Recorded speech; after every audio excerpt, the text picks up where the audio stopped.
video kali ini aku akan membahas tentang beberapa pertanyaan yang aku dapatkan pada saat presentasi mengenai materi kepailitan. Pertanyaan pertama itu, bagaimana cara debitur itu menunjukkan bahwa mereka itu tidak mampu dalam membayar utang-utangnya.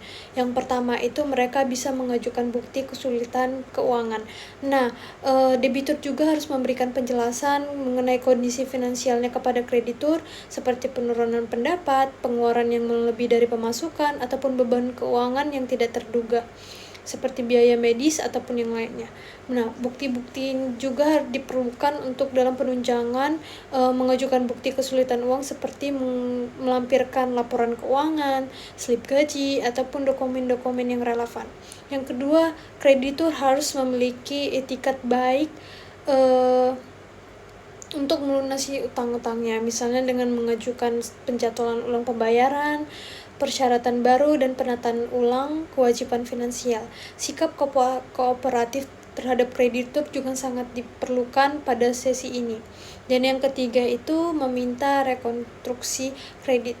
Nah, debitur itu juga dapat mengajukan permohonan ini kepada kreditur agar untuk melakukan perubahan jadwal pembayaran atau pengurangan jumlah cicilan yang sesuai dengan kemampuan finansial dari debitur tersebut.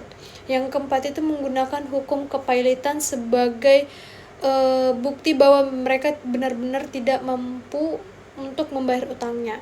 Mereka dapat mengajukan kepailitan di pengadilan, dan kepailitan itu adalah langkah hukum untuk menyatakan bahwa debitur itu memang tidak benar-benar bisa melunasi utang-utangnya dan memenuhi kewajibannya secara finansial. Yang terakhir itu adalah menghindari wan prestasi.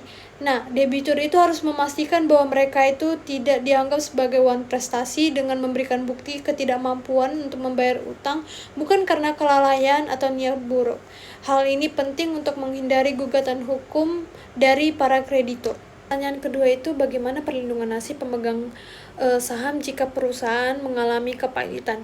Perlu kita ketahui bahwa pemegang saham pada kejadian tersebut bukanlah merupakan dari kreditur. Mereka itu hanya berhak atas sisa kekayaan perusahaan ketika seluruh utang-utang kepada kreditur preferen, separatis, ataupun konkuren itu sudah dilunasi. Jika tidak ada sisa, maka pemegang saham itu tidak memiliki hak ataupun tidak menerima apapun pelunasan dari si debitur. Dan yang kedua itu adalah pengajuan gugatan hukum.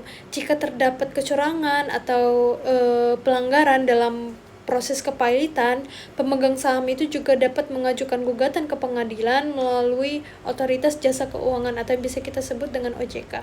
Yang ketiga itu hak mengajukan keberatan.